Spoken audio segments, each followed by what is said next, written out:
2024 વિશિષ્ટ પ્રકારનું હવામાન રહી શકે છે। વિશિષ્ટ હવામાનની વિપરીત અસરો જોવા મળી શકે છે। 30 વર્ષે આવતા મજબૂત એલ નીનોની અસર રહેશે। એલ નીનોના કારણે આ સ્થિતિ ઉદ્ભવી થઈ શકે છે। આ વખતે કંઈક વિશિષ્ટ હવામાન છે અને વિશિષ્ટ હવામાનની વિપરીત અસરોના કારણે આ બધું થઈ રહ્યું છે। ખાસ કરીને લગભગ 25-30 વર્ષે આવતો આ મજબૂત એલ નીનો છે એ એલ નીનોના કારણે આ અસર જોવાઈ રહી હોય તેવું જણાઈ આવે છે।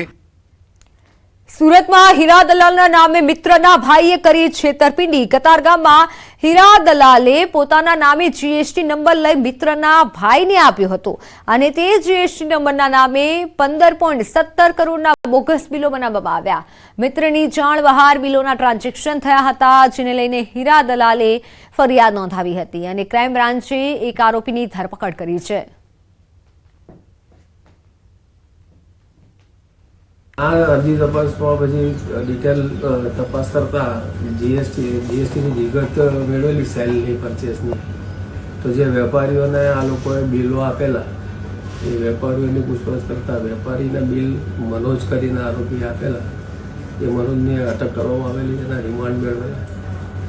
અને બીજો આરોપી જે છે હાર્દિક, જેણે અરજદાર પાસેથી જીએસટી નંબર લીધેલો, એને બી આજરોજ અટક કરેલી। વાત મોરબીની। મોરબીના માણિયા હાઈવે પર ચક્કાજામ કરનારા ડ્રાઈવરો વિરુદ્ધ ગુનો નોંધાયો। ગેરકાયદે મંડળી રચી રોડ બંધ કર્યો હતો અને અવરોધ ઉભો કરવા અંગે પોલીસે ગુનો નોંધી તપાસ હાથ ધરી। નોંધનીય છે કે અકસ્માતમાં સજાના નવા કાયદા સામે ટ્રક ડ્રાઈવરો છેલ્લા કેટલાક સમયથી વિરોધ નોંધાવી રહ્યા છે। રાજ્યના અલગ અલગ વિસ્તારોમાં હજુ પણ વિરોધ થઈ રહ્યો છે।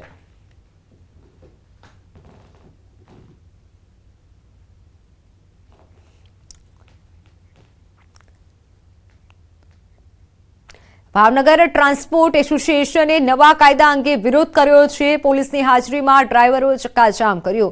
ટ્રાન્સપોર્ટ એસોસિએશને વીઆઈપી અને કુંભારવાડામાં નવા નિયમને વખોડ્યો છે। અકસ્માતના નવા કાયદા અંગે વિરોધ કરવામાં આવ્યો છે।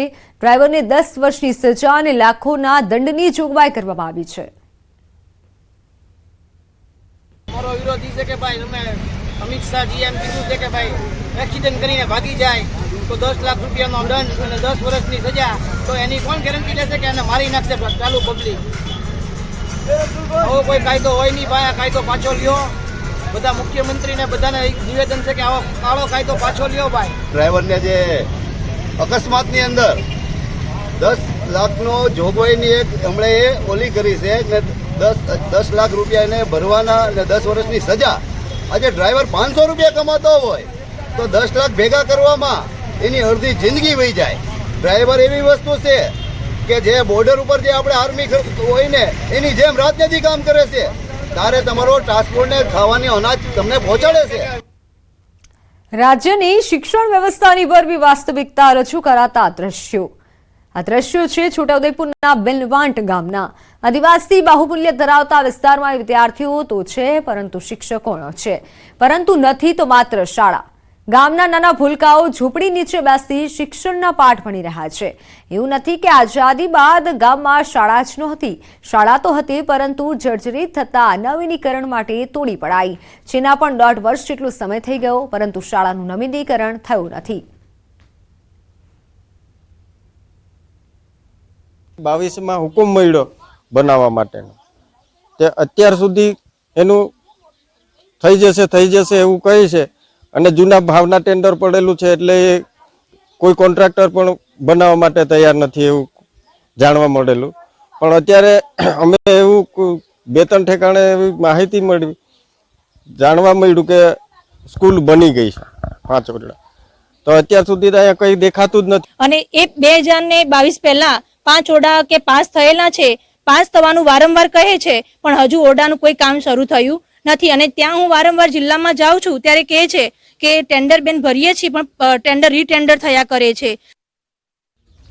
ગામ લોકો માટે સવાલ હતો કે આખરે ધોરણ 1 થી 8ના વિદ્યાર્થીઓ ભણવા ક્યાં જાય।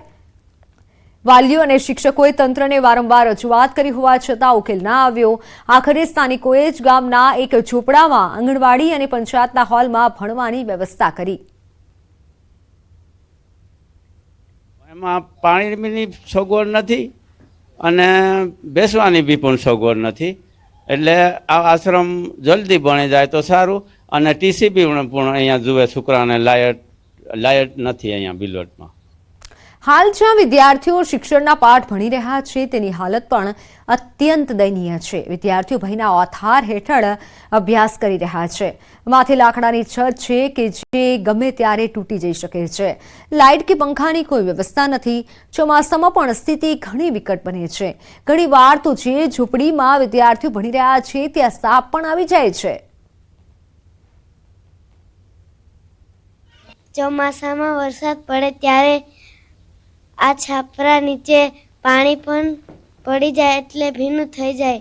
ચોમાસામાં વરસાદ પડે અને ખેતરમાંથી સાપ આવે એટલે અમે ડરી જઈએ અને પાણી પીવાનું પણ અમે ડંકીએ જઈએ અને બાથરૂમ પણ નથી એટલે તળાવે જઈએ છીએ.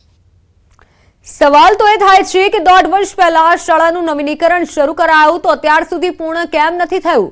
ઝૂંપડીમાં ભણતા વિદ્યાર્થીઓ પર કોઈ આફત આવશે તો તેનું જવાબદાર કોણ? શું આધુનિક યુગમાં ઝૂંપડીઓ પર બેસી વિદ્યાર્થીના પાઠ ભણશે, વિદ્યાના પાઠ આ બાળકો ભણશે કે પછી આદિવાસી વિસ્તાર હોવાથી પૂરતું ધ્યાન નથી અપાતું? આવા અનેક સવાલો ઉઠી રહ્યા છે. છોટાઉદેપુર જિલ્લાના અંતરિયાળ વિસ્તારમાં આવેલું બિલવાટ ગામમાં બાળકોને ભણવા માટેની જે સુવિધા વર્ષો પહેલા હતી, પરંતુ છેલ્લા 1.5 વર્ષથી ઓરડા છે તેને તોડી પાડવામાં આવે છે. આપણે તસવીર બતાવવાનો પ્રયત્ન કરીશું કે આ જે જગ્યા છે, જગ્યા ઉપર સ્કૂલ હતી. 1 થી 8 ધોરણના બાળકો અહીં અભ્યાસ કરતા હતા, પરંતુ જર્જરિત હાલત હોય તેના કારણે તેને 1.5 વર્ષ પહેલા તોડી નાખવામાં આવી છે. હાલ બાળકો કઈ રીતે અભ્યાસ મેળવી રહ્યા છે આપણે બતાવવાનો પ્રયત્ન કરીશ. કંઈક બાજુમાં આવેલું જે કાચું મકાન છે, બિલકુલ કાચું મકાન છે, પતરાવાળું મકાન છે. આ મકાનની અંદર બાળકો અભ્યાસ મેળવી રહ્યા છે. શિક્ષકો પણ સમયસર આવે છે, બાળકો પણ સમયસર આવે છે, પરંતુ આ રીતે બાળકો અભ્યાસ મેળવી રહ્યા છે. આમ તો આ વિસ્તારના લોકોએ રજૂઆતો કરી છે કે આ જે જર્જરિત છે, ક્યારે જે છાપડું છે પડી જાય તેનું નક્કી નથી. ચોમાસામાં પણ આ બાળકોને ઘણી અગવડતા પડે છે. હાલ તો આજે બાળકોને જે અભ્યાસની ભૂખ છે એને ભણવા માટે તો અહીં આવે છે, શિક્ષકો પણ આવે છે, પરંતુ આ રીતે જો ઝૂંપડાની અંદર જર્જરિત કહી શકાય તેવા ઝૂંપડાની અંદર બાળકો અભ્યાસ મેળવી રહ્યા છે. ફરી બીજી એક તસવીર બતાવવા માંગીશ કે એક તરફ ઓફિસ છે, ઓફિસમાં પણ 2 ક્લાસ ચલાવવામાં આવે છે. આ જે ઓફિસનો ભાગ છે, ઓફિસની બહારની ભાગે જે કહી શકાય કે શિક્ષક અને આજે બાળકો જે છે બહાર બેઠા છે. શિયાળોનો સમય છે અને હાલ બહાર બેસીને અભ્યાસ મેળવી રહ્યા છે.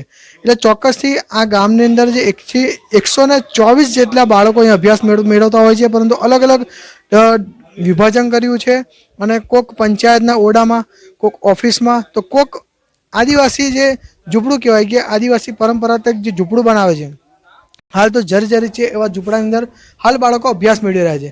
પરંતુ શું આ રીતે ભણશે ગુજરાત?